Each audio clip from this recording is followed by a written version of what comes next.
Gentlemen, I want to welcome Kiwi Kid and Crumbs to the desk. And I got to be honest, there was a moment there where I wasn't expecting to be talking to you guys. And then we kind of had that really shocking, finish. I mean, did you, Crumbs, as one of the main shot callers of the team, I mean, that had to have blown your mind when you saw them rotate back to Baron with an open inhib. Oh no! I mean, as soon as we got the pick, he wanted to flash. He's like, I want to flash. I need to flash. And then we got the pick. I flash after, get the Ari, and then we're like, oh well, it's obvious they just want to go for Baron. We're like, okay, we'll just end. So then that's pretty much it. We're like, oh, they're going for Baron. We'll win. Was it Gamsu who decided to to stop himself, or was that also a call? I think it was like everyone. It was a collective, but I think Gamsu already was going. Like, he was already doing good for him. Well, so that's got to point to a little bit of the synergy that you guys have developed already. And I know we were talking on the analyst desk prior to the match. We haven't gotten to see this lineup play too often. Got a little sneak peek over at IEM, but you're playing Korea. It seems as though that has, paid off at least a little bit in terms of synergistically. You guys are at least now able to expect things from the different players on the team. Yeah, I mean, I think our vision got a lot better, but at least for myself, I ended up getting really baited with that all the time. But I think that we definitely have a lot more synergy going on, and as the weeks progress, that'll improve. One of the other things that we were talking about on the desk prior to the game is the fact that the champion pool, this split, has grown enormously in terms of things that are viable to play. And we actually pointed out specifically, Kiwi Kid, that Annie is a pick that is back. And we know how much you love to play that roaming support, playmaking support, where you can do exactly things like you did there to end the game. Do you feel like, though, that that's going to be a short-lived thing, seeing as how people are, recognizing that immediately? And it's time to ban that away. Yeah. I'm sure a lot of people still remember I used to only play Annie the first half of the summer split last year. But yeah, I mean, that's good. It opens bans for the team. And honestly, I don't want to just be a one-trick Annie player because I'm trying to be a great support, not... I hope they ban Annie. Not an Annie bot. Yeah, I don't want to be Annie bot. We've already got one of those. What would you say are the other supports then that kind of fill the same role as Annie that you feel you could do the same kind of playmaking stuff on? Honestly, Annie's not really replaceable. She has the immediate flash stun. I mean, the only other support worthy thing that I can think about the top of my mind is Veigar, who also has a flash stun engage. But I wouldn't mind seeing some Veigar support. I've tried it. It's not bad, but you actually you need to put in a lot of games because you need to get really intuitive. Right. It's not even arguable that Veigar's stun is definitely a lot harder to hit than Annie's stun. Right. Yeah, there's definitely a lot of familiarity in terms of ranges and things like that. Crumbs, you too, with your champion pool, we mentioned how you are a jungler who is willing to pretty much play anything across the board, and that is super useful in terms of allowing your team the opportunity to get the picks in the solo lanes that they need. Picked up Jarvan here. Was that mostly because you saw the Gnar and it was like, let's not give him that combo, or? Well, I feel like with the champion pool now, it's mostly just back to the same thing. You got Lee Sin, Jarvan, and then that's pretty much it for now. And then it's like you play Rengar as well, which is also in the meta. And then thank you for the new addition of Rek'Sai, because I really love that one as well. But besides those 4 champions, you're really not playing anything else. I feel like anything below that is a little bit subpar. So you stick to those champions, and then the rest is just, well, you're going to have to deal with it. Of course. And I have to point out that you had some really aggressive counter jungling in the early stages of the game, going for the Raptors multiple times.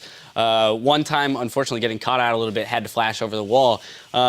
Is this something that you guys are now trying to trend towards, is a really more aggressive early game play style? Well, yes, and it's also because the Raptors are pretty much the most broken out of all the camps because they grant that oracles, which once you smite it, you're pretty much safe to go anywhere and gank without being spotted. And if you are, you know where the ward is, you go ahead and kill it. So it allows you to counter jungle really effectively. So if you control both Rays, the enemy just doesn't have as much vision denial as you do, and you are able to get a lot better vision control. So it's just a better camp, to be honest. Tips for solo queue, for sure. Now, Kiwi Kid, as the support, being the primary, vision provider for the team, how do you play around that now? What are the approaches to knowing that there is this Oracle buff available to people at all times? Are you looking for deeper wards then to catch them in places where they wouldn't expect them to be? Oracle, the stupid Razor Beaks to give, it's just... Man, it's just too good. I used to just ward that side of the mid for mid all the time, and now it's I'm really wary about it because like 75 gold in the early game is a lot, and especially since I like to go mobility boots first, and it doesn't like eating into a sight stone charge isn't as bad as getting mobility boots and then it eats into your actual like green ward. And now I gotta be more careful. I usually like don't do it as deep, and if I do, I'll make sure like Crumbs is like about to be there to counter gank something, or we can make a play off it. And no, I'm actually really happy about our game, and we have a lot to like build off of, and so I'm happy about that.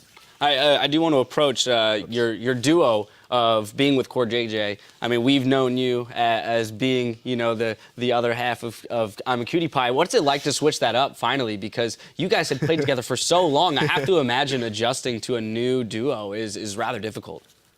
Not really, because I haven't really played support for that long. It's only been like a year, and I'm still really open to like learning how to play the lane, especially because let's be real, like my laning was ass.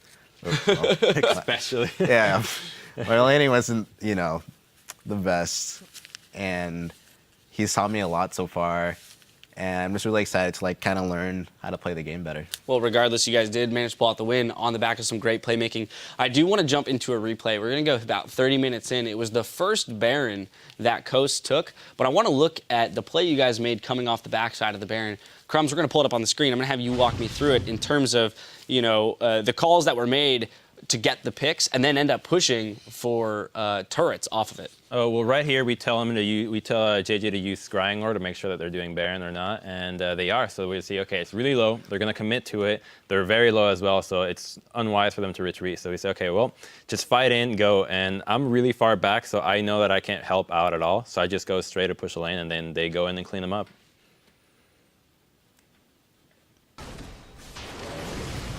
All right, so we got to start out here. A fair amount of poke there landed on Jez as you see the Baron buff pop up. At this point, though, are you calling for, well, Gamsu goes in, so is that his call that he can make that pick? Yeah, they're all doing their own thing because I'm not there at all. I can't see what's happening. Like, I'm just going straight for the lane. They say we can go, keep going, because Annie wants to go around because she's got mobilities, so she can get a stun for more kills. And then I'm just getting the wave so that once they're doing that, we can just go straight to middle lane and get that. Otherwise, we probably would have just gotten one tower. Right, so I want to take a look at now because we've seen a couple games here. We saw in Cloud9 versus TSM, Cloud9 had the Baron, they had the first 3 dragons, but they still managed to lose the game. So it seems like there are teams putting a high priority on those 2 global objectives that don't yield gold anymore but yield stats, and they're not finding as much success. Because you guys, you had 1 dragon, but then you ended up going down 3-1 dragons at some point, also a Baron, but still managed to pull out the win. Do you think that teams are putting too much emphasis on the dragon and the Baron? Yeah, the more I think about it and the more I play, it doesn't matter. The dragon count doesn't matter until you have 5. It's basically like, if you sacrifice too much for the first 4 dragons, it's probably not worth it. It's all about the items now. If you have items and you can team fight, you're going to win. Doesn't matter what the other guy has. All right, so going into tomorrow, I want to take a look at your matchup. You're playing TIP. This roster has been blown up and then restructured around Zhao Wei Zhao, so you're familiar with him. Are you guys? What's your approach when going at an entirely new roster? Are you looking at the known factors, saying, okay, well, at least we know Zhao Wei Zhao, so let's play around him? Or are we doing, as our own thing, and then this is kind of like the test the waters? We got to look at their game today, and off that we'll have a pretty good understanding as to how the team functions, and off that then we can base our plans. All right, sounds good. Well, I want to congratulate you guys again on that win, as surprising and as abruptly as it did complete. But we're excited to see how you guys come out swinging tomorrow against TIP.